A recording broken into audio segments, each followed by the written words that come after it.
Hi കൂട്ടുകാരെ. അപ്പോൾ beauty and ക്യൂട്ടിയുടെ പുതിയൊരു വീഡിയോയിലേക്ക് എൻ്റെ എല്ലാ കൂട്ടുകാർക്കും സ്വാഗതം. അപ്പോൾ കഴിഞ്ഞ ആഴ്ചയിൽ നമുക്ക് കാര്യമായ വീഡിയോസൊന്നും ഇടാൻ പറ്റിയില്ല കേട്ടോ. നമുക്കിവിടെ ഒരു ആദ്യ കുർബാനയും കാര്യങ്ങളൊക്കെ ഉണ്ടായിരുന്നു. അപ്പോൾ അതിൻ്റെ തിരക്കും കാര്യങ്ങളും ആയതുകൊണ്ടാണ് കേട്ടോ വീഡിയോ ഒന്നും ചെയ്യാതിരുന്നത്. അപ്പോൾ നമുക്കിവിടെ കോഴിമക്കളും മയിലുമക്കളും എല്ലാം വലിയ കുഴപ്പമൊന്നുമില്ലാതെ ഹാപ്പി ആയിട്ട് തന്നെ ഇരിക്കുവാണ് കേട്ടോ. നമുക്കിപ്പോൾ നിലവിൽ 5 കോഴി മുട്ടയിടുന്നുണ്ട് കേട്ടോ. 5 കോഴികളാണ് നമുക്കിപ്പോൾ നിലവിൽ മുട്ടയിടുന്നത് കേട്ടോ. എല്ലാവരും ഒന്നും മുട്ടയിട്ട് തുടങ്ങിയിട്ടില്ല. ഇപ്പോൾ എനിക്ക് തോന്നുന്നു മുട്ടയിട്ടിട്ട് ഏകദേശം 2-3 ആഴ്ചയായി. എങ്കിലും എല്ലാവരും ഒന്നും ആയില്ല. എന്നാലും 3 മുട്ടയും 4 മുട്ടയൊക്കെ ഒരു ദിവസമൊക്കെ കിട്ടുമ്പോൾ ഒരു വല്ലാത്ത ഫീലാണ്. അതിൻ്റെ ഒരു റിസൾട്ടും കണ്ടു തുടങ്ങിയെന്ന് പറയുമ്പോൾ അത് ഇരട്ടി മധുരം പോലെയല്ലേ. അതെ, നമുക്കങ്ങനെ ആദ്യമായിട്ട് നമുക്കിവിടെ മുട്ടയിൽ നിന്ന് വരുമാനവും കിട്ടി കേട്ടോ. അപ്പോൾ അതെനിക്ക് കിട്ടിക്കഴിഞ്ഞപ്പോൾ ഒരുപാട് സന്തോഷം നമുക്ക് തോന്നി കേട്ടോ.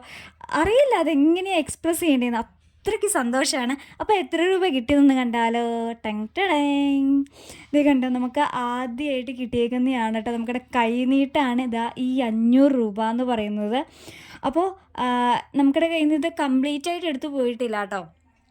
ഇത് നമുക്കിവിടെ അടുത്തുള്ള ഒരു ചേട്ടനാണ് കേട്ടോ എനിക്കിത് ഈ കൈനീട്ടം തന്നേക്കുന്നത്. അപ്പോൾ ആൾ വന്നിട്ട് 25 മുട്ടയ്ക്കായിരുന്നു വന്നത്. അപ്പോൾ നമുക്കിവിടെ കയ്യിൽ 25 മുട്ടയില്ലായിരുന്നു. അപ്പോൾ 15 മുട്ട നമ്മൾ കൊടുത്തു വിട്ടു കേട്ടോ.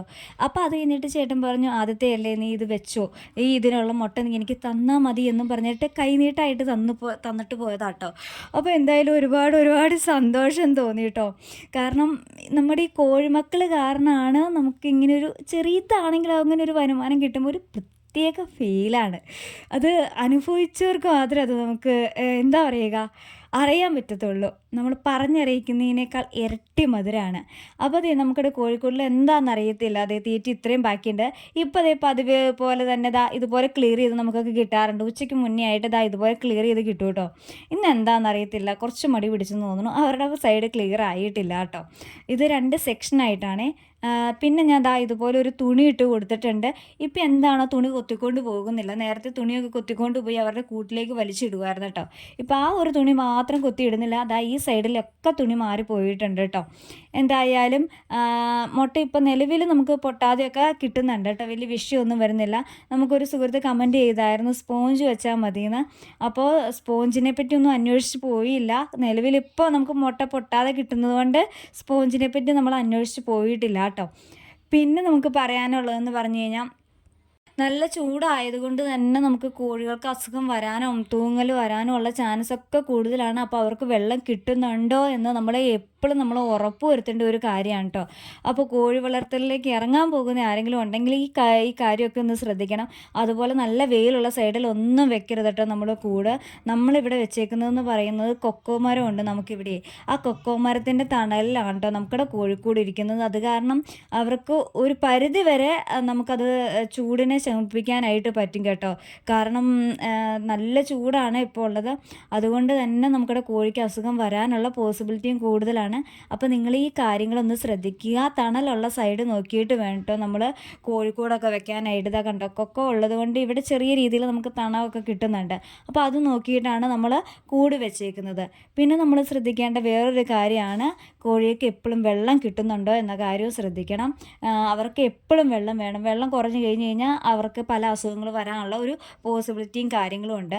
അപ്പോൾ ഇങ്ങനെയുള്ള കുറച്ച് കാര്യങ്ങൾ നമ്മൾ കോഴീനെ വളർത്തുമ്പോൾ ശ്രദ്ധിക്കേണ്ടതായിട്ടുണ്ട് കേട്ടോ. പിന്നെ നമുക്കിടെ മുയൽക്കുട്ടന്മാരാണെങ്കിലും ഇപ്പോൾ 4 പേര് നല്ല ഹാപ്പി ആയിട്ടിരിക്കുന്നു.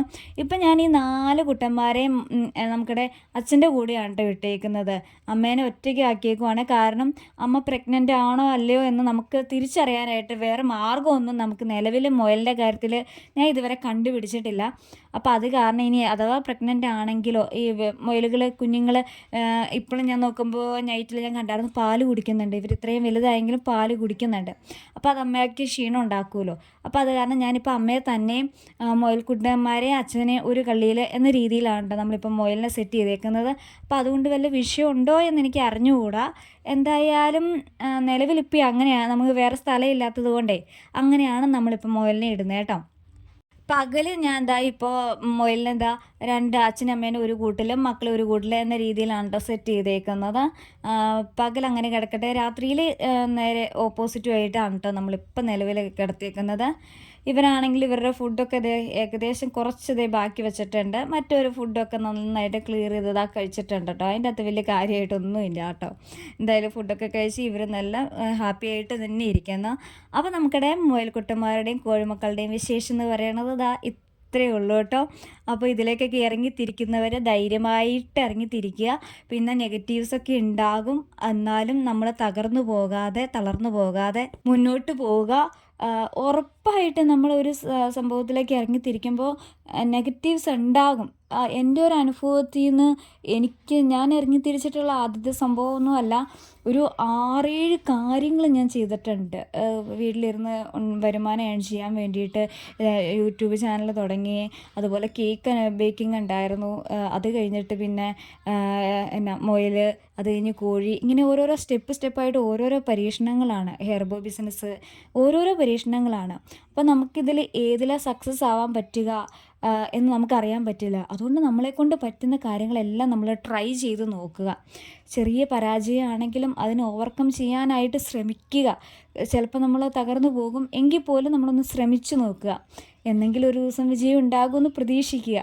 അപ്പോൾ എൻ്റെ വീഡിയോ ഇഷ്ടമായി എന്നുള്ളവർ ഒന്ന് ലൈക്ക് ചെയ്യാൻ മറക്കരുത് കേട്ടോ.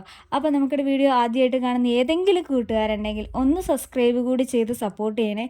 ഞാൻ ഈ യൂട്യൂബൊക്കെ തുടങ്ങിയിട്ട് എനിക്ക് തോന്നുന്നു 6-7 വർഷമായി. എന്നിട്ട് പോലും സത്യം പറഞ്ഞാൽ എൻ്റെ ചാനലൊന്നും ഇതുവരെ മോണിറ്റൈസ്ഡ് പോലും ആയിട്ടില്ല കേട്ടോ. അപ്പോൾ ആലോചിച്ച് നോക്കിക്കുക എന്താ അതിൻ്റെ അകത്ത് എഫോർട്ട്. ചിലർക്കൊക്കെ ഒരു വർഷം കൊണ്ടും 6 മാസം കൊണ്ടും ആകും. കുറേയൊക്കെ ഞാനും ഉഴപ്പിയിട്ടൊക്കെ ഉണ്ട്. വീഡിയോ ഇട്ടിട്ട് റീച്ച് ആവാത്തത് കൊണ്ടൊക്കെ മനസ്സ് മടുത്ത് പോയിട്ടൊക്കെ ഉണ്ട്. അപ്പം എല്ലായിടത്തും അങ്ങനെ തന്നെയാണ്. അപ്പോൾ ആദ്യമായിട്ട് കാണുന്ന കൂട്ടുകാരുണ്ടെങ്കിൽ ഒന്ന് സബ്സ്ക്രൈബ് കൂടി ചെയ്ത് സപ്പോർട്ട് ചെയ്യണേ. അപ്പോൾ മറ്റൊരു വീഡിയോ വീണ്ടും കാണാം. അതുവരേക്കും ടാറ്റാ, ബൈ.